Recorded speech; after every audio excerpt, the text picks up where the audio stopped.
हर दिन सुने, हर महीना में सुने हाथी और गीदड़ की कहानी।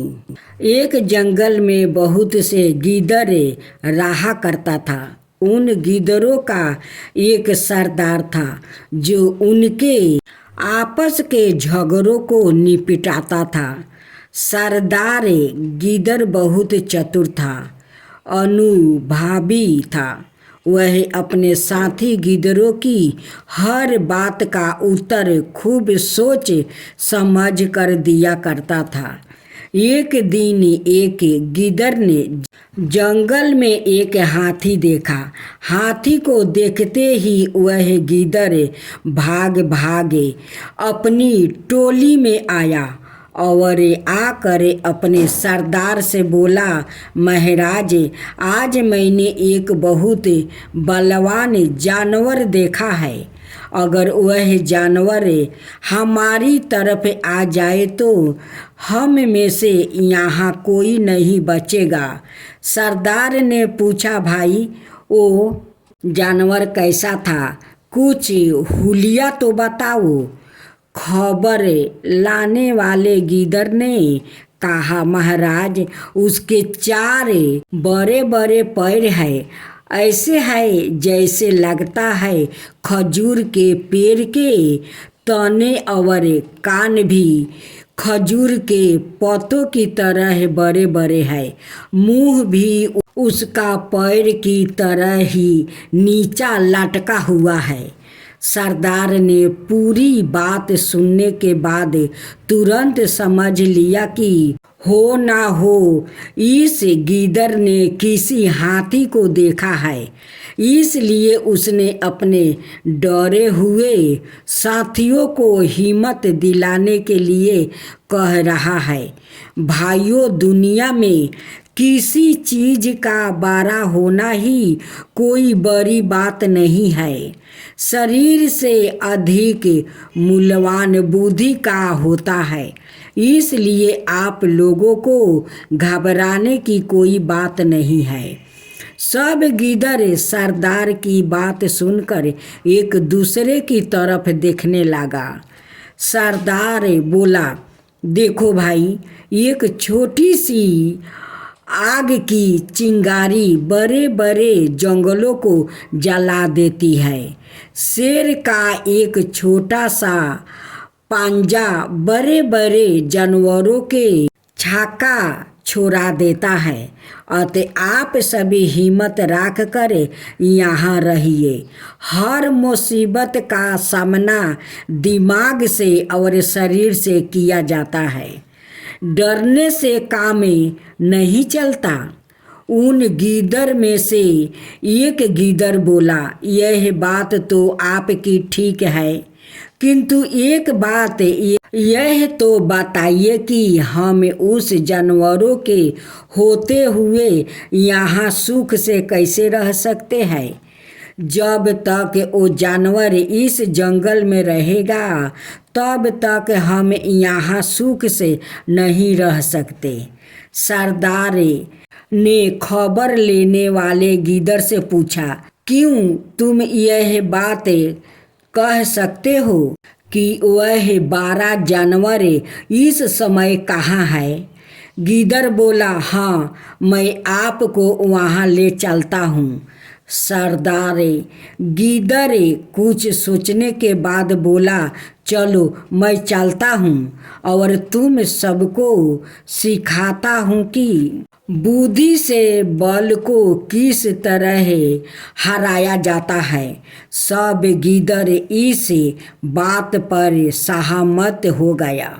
सरदार गीदड़ खबर लेने वाले गीदड़ के साथ साथ उस हाथी की ओर चल दिया।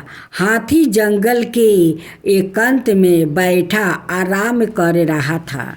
सरदार ने जब उसे देखा तो उसे अपना अनुमान ठीक लगाया।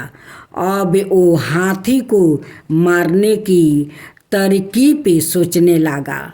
थोड़ी देर बाद उसके दिमाग में एक तरकीब आई। वो उस हाथी के पास पहुंचा और हाथ जोड़ कर बोला, हे महाबली पोषु श्रेष्ठ प्रणाम। हाथी ने जब उसे अपरिचित गीदड़ को प्रणाम करते देखकर तब पूछा, कहो भाई तुम कौन हो, यहाँ मेरे पास कैसे आए हो?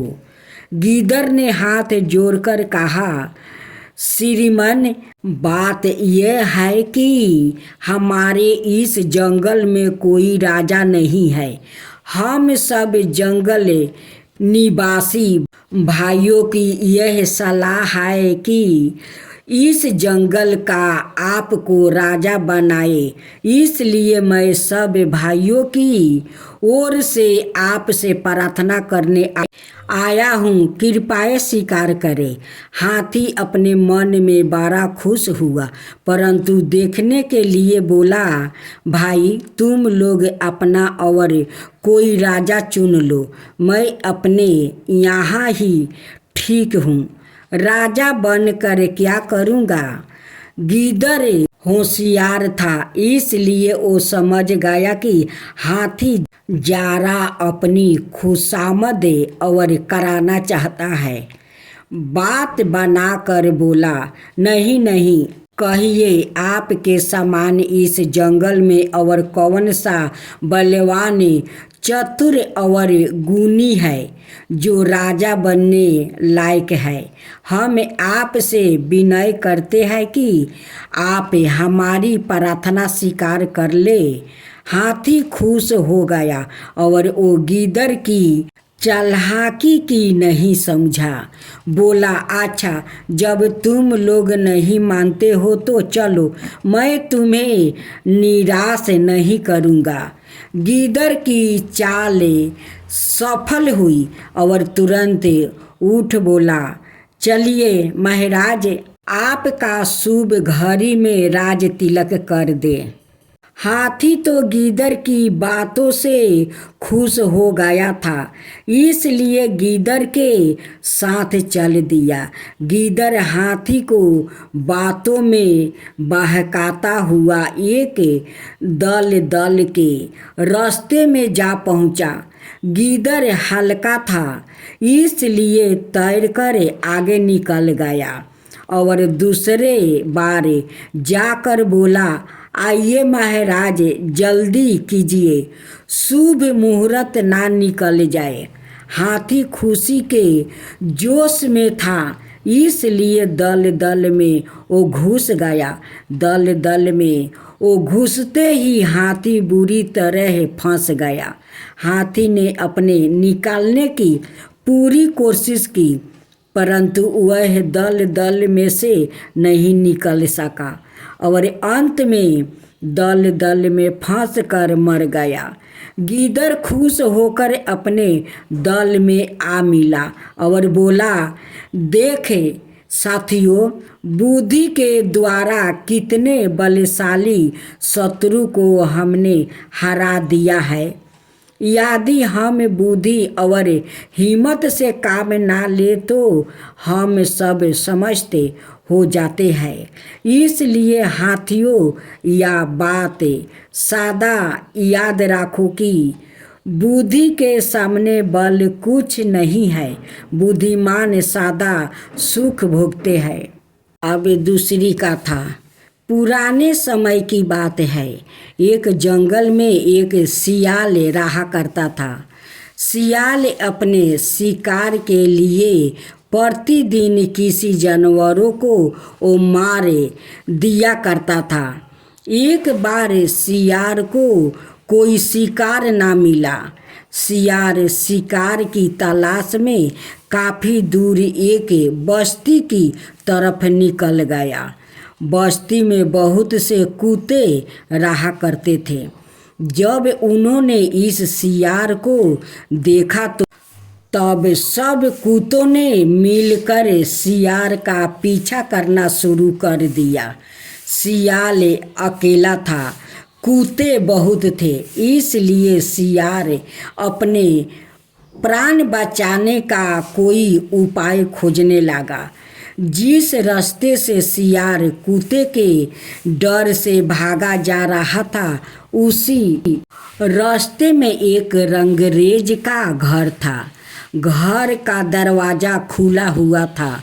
सियार ने अपनी प्राण रक्षा के लिए वही घर ठीक समझा और वह तुरंत रंगरेज के घर में जा घुसा।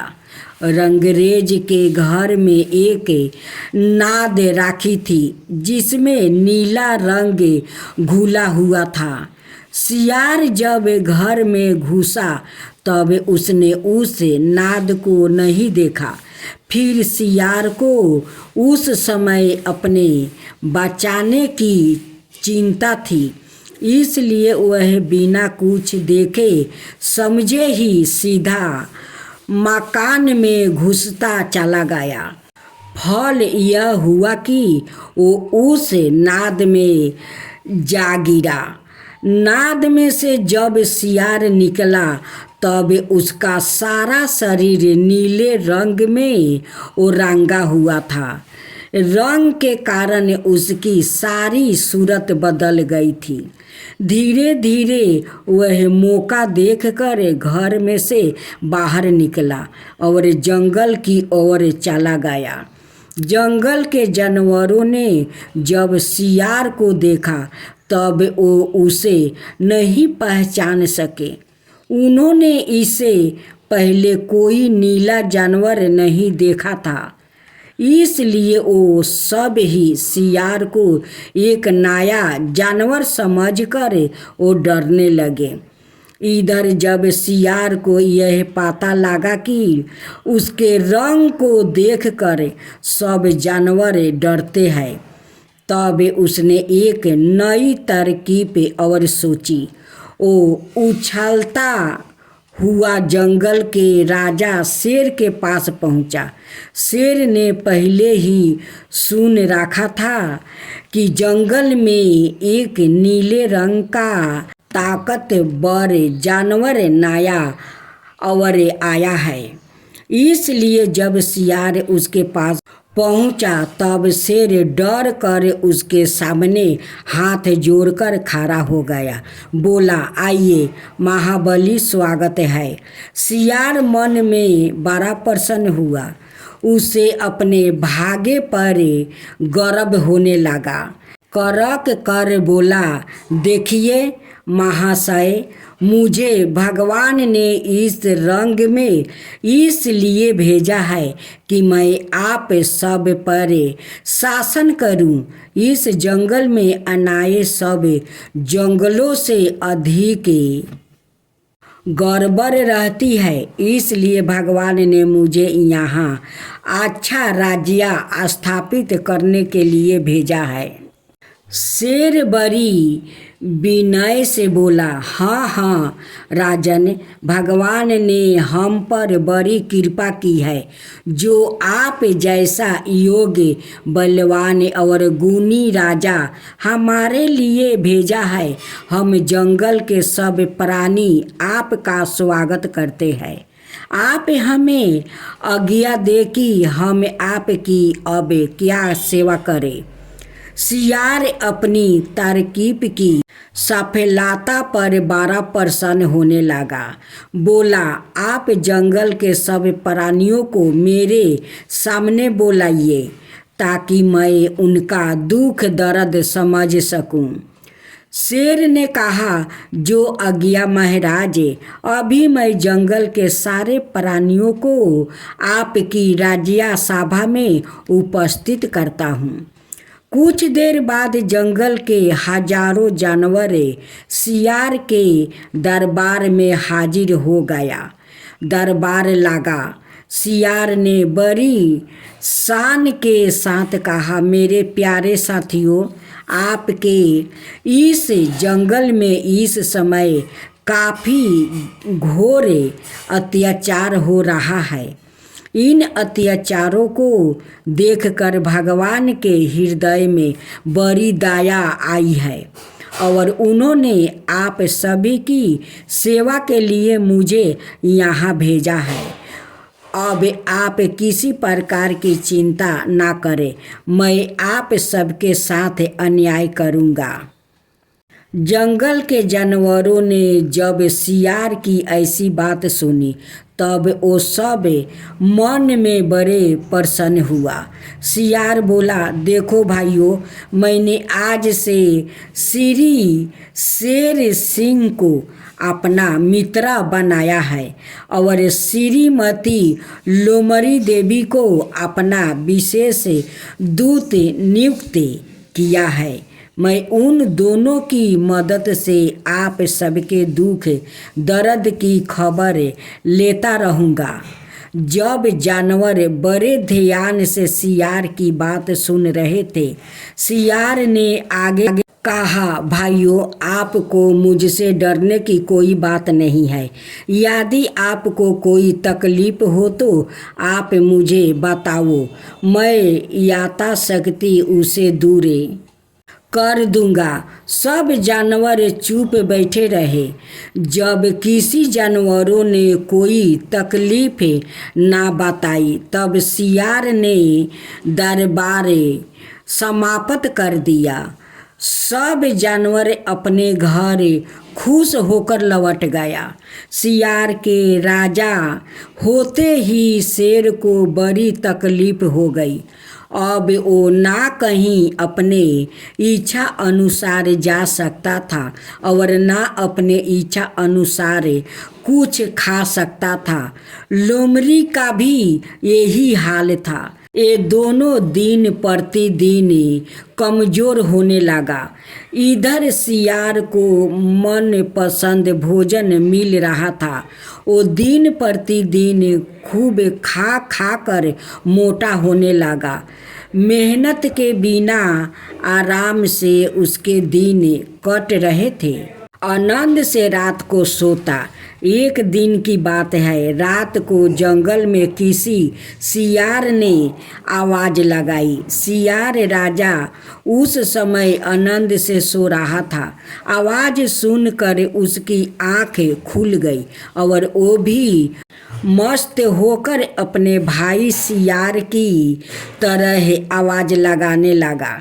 सियार की आवाज़ सुनते ही शेर जाग गया और उसने सियार की चालाकी को वो जान लिया कि कई दिन से भूखे रहने के कारण शेर गुस्से में तो था ही। सियार की आवाज़ सुनते ही भड़क उठा और उसने झपट कर सियार का काम समाप्त कर दिया। शेर फिर जंगल का राजा होकर खुश से रहने लगा। झूठ और धोखा मुश्किल से छिपता है, कभी ना कभी अवश्य प्रकट होता है। अब शेर और खरगोश की कहानी।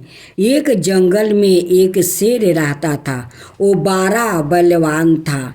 जंगल के सभी जानवर उससे डरते थे क्योंकि वो यही चलते फिरते जानवरों को मार डाला करता था।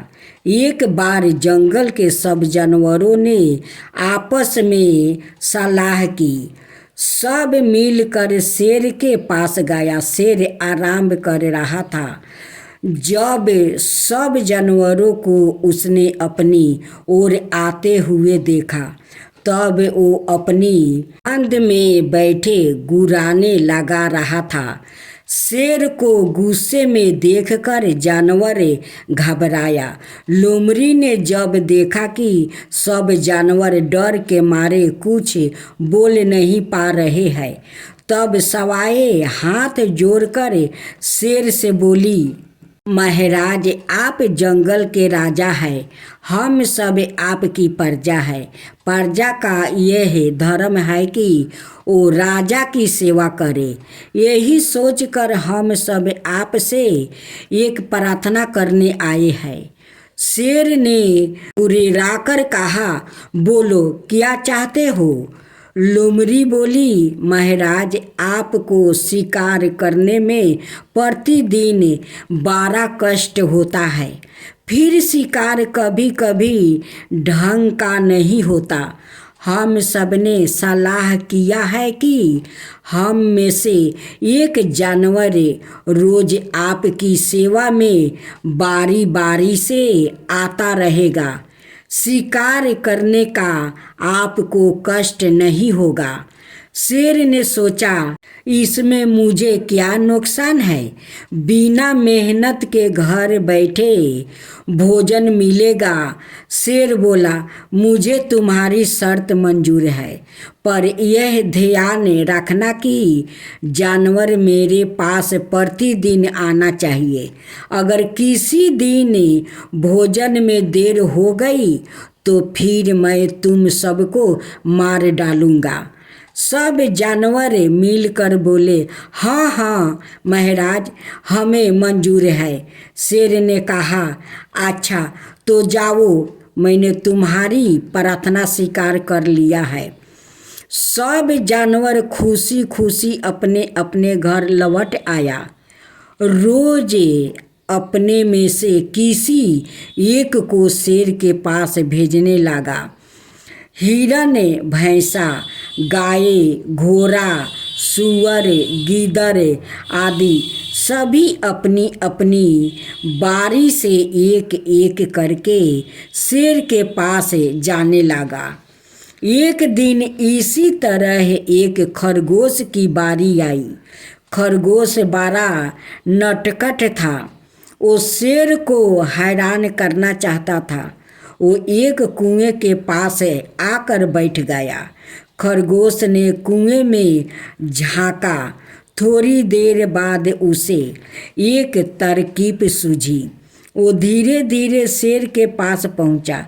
शेर गुस्से में बैठा था। खरगोश काफ़ी देर बाद पहुंचा था। शेर बोला, क्यों रे छोटे से खरगोश,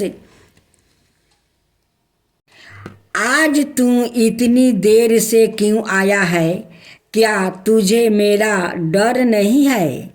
खरगोश बोला, महाराज, आप राजा हैं, जो दंड चाहे मुझे दे, परंतु एक प्रार्थना है, वो आप सुन लो।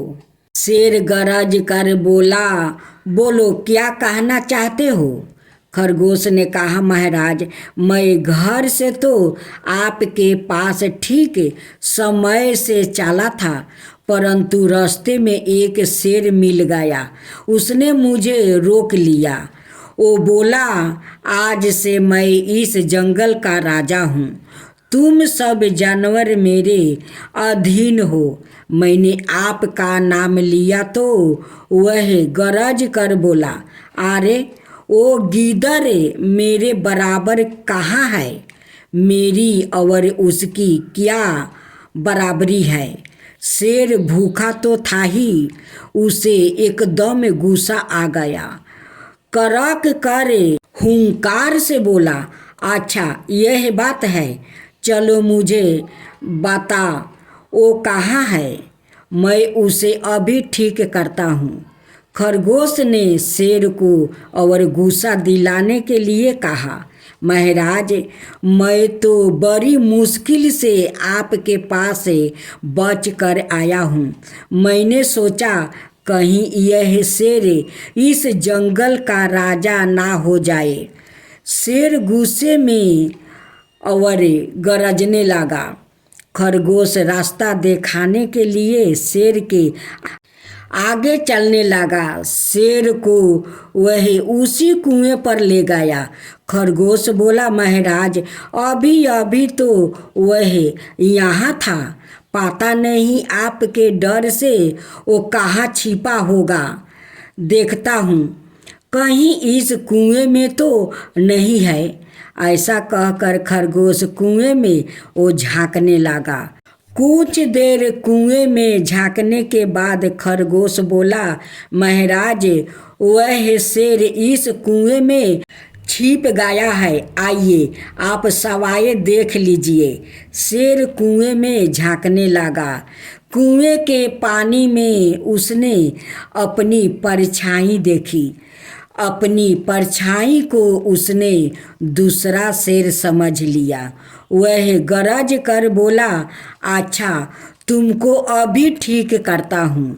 कुएं में उसकी आवाज़ गूंजी और जो कुछ उसने कहा था वो ही उसने सुना। शेर को विश्वास हो गया कि मेरा दुश्मन शेर इसी कुएं में है, इसलिए वह झपट कर कुएं में कूद पड़ा और डूब कर मर गया। खरगोश खुश होकर घर लौटा। उसने सब जानवरों को बुलाकर शेर के मरने की घटना सुनाई। सब जानवर खुशी से उछल पड़े और नाचने कूदने लगा। सब ने मिलकर खरगोश को अपना राजा बना लिया। खरगोश ने सबको उपदेश दिया, जो काम ताकत से नहीं किया जा सकता है उसे हम दिमाग के द्वारा पूरा कर सकते हैं। मुसीबत के समय बुद्धि और हिम्मत से काम लेना चाहिए। अब नटखट बांदर की कहानी। एक वन में बहुत से बंदर रहा करता था। इन बंदरों में एक बंदर बड़ा नटखट था। वो सारे दिन वन में तरह तरह के उपद्रव किया करता था। पंछियों के घोंसले उखाड़ना, वृक्षों को हिलाकर उनके फल गिरा देना और चलते हुए राहगीरों का तंग करना, यह उसके रोज के मामूली से काम थे। नटखट बांदर के कारण सभी तंग थे। कुछ राहगीरों ने बंदर से तंग आकर उसे पकड़ने की कोशिश भी की, परंतु बंदर बड़ा चालाक था। वो किसी तरह हाथ नहीं आता था। आसपास जितने भी पंछी रहते थे वो सोचते थे कि बंदर को किस तरह वहाँ से भगाया जाए, किंतु उनकी कोई तरकीब काम नहीं आती थी। एक बार एक सेठ ने उस वन में एक सुंदर मंदिर बनवाना शुरू किया। मंदिर बनाने के लिए बाहर से सैकड़ों कारीगर उस वन में आकर रहने लगा। कारीगरों में कुछ बरही भी थे। वो मंदिर के सुंदर केवाड़ बनाने आए थे। केवाड़ों के लिए बरहियों ने लकड़ी चीरना शुरू किया। नटखट बांदर पेड़ पर बैठकर रोज उन कारीगरों का काम देखने लगा। एक दिन दोपहर को बरही खाना खाने चला गया। जाते हुए उन्होंने आधे चीरा हुआ तख्ते में एक खूंटी ठोक दिया, जिसे लौट कर लकड़ी और चीरने में आसानी हो। बांदर को दूसरों के कामों में दखल देने की आदत थी, इसलिए वह पेड़ से उतरकर उन लकड़ियों के टुकड़ों पर उछल कूद करने लगा। उसने बरहियों की आरा, हथियार, बसूली आदि सब चीजें इधर उधर फेंक दिया। फिर वह उछल कर उस तख्ते पर जा बैठा जिसमें खूंटी ठोका था। बंदर उस खूंटी को हिलाने लगा। खूंटी बहुत गहरी ठोकी थी, इसलिए काफी जोर लगाने पर हिली नहीं रही थी। बंदर ने अपना पूरा जोर लगाया और उस खूंटी को उखाड़ लिया। खूंटी तो उखड़ गई, किंतु तख्ता के बीच में उस बंदर की पूंछ फंस गई। पूंछ के फंसते ही बंदर चीखने चिल्लाने लगा। उसने बहुत कोशिश की, पर पूंछ तख्ता में से नहीं निकला। बंदर तड़पने लगा। थोड़ी देर बाद बरही लौटा तो उन्होंने उस नटखट बांदर को चीखते हुए देखा। बरही बंदर को देखकर बड़े खुश हुआ। उन्होंने बंदर को खूब जी भर के पीटा और बंदर से कहा, बिना सोचे समझे जो दूसरों के काम में वो दखल देते हैं उनका यही हाल होता है। बंदर अपनी बेवकूफ़ी पर पछता रहा था। अब गाधा और शेर की खाल की कहानी। एक नगर में एक धोबी रहता था। उसके पास एक कुत्ता और एक गाधा था। कुत्ता धोबी के घर की रखवाली करता था और गाधा धोबी के कपड़े धोया करता था। धोबी दोनों को समय से खाना दे देता था।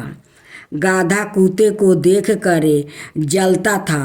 वो मन में सोचा करता था कि यह कुत्ता बड़े आराम से खाना खाता है और मैं दिन रात मेहनत करके भी अपना पेट नहीं भर पाता हूँ।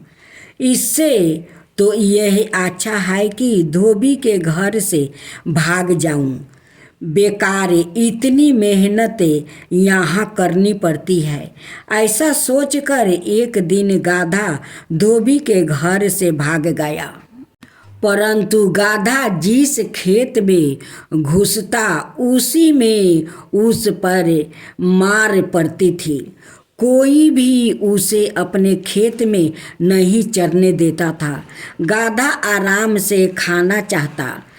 एक दिन गधे को रास्ते में एक मरे हुए शेर की खाल मिल गई। गाधा बड़ा खुश हुआ। उसने उस खाल को ओढ़ लिया और खेतों की तरफ वो चल दिया। खेत के रखवाले ने गधे को नहीं पहचाना। वो उसे शेर समझने लगा और डर कर भागने लगा।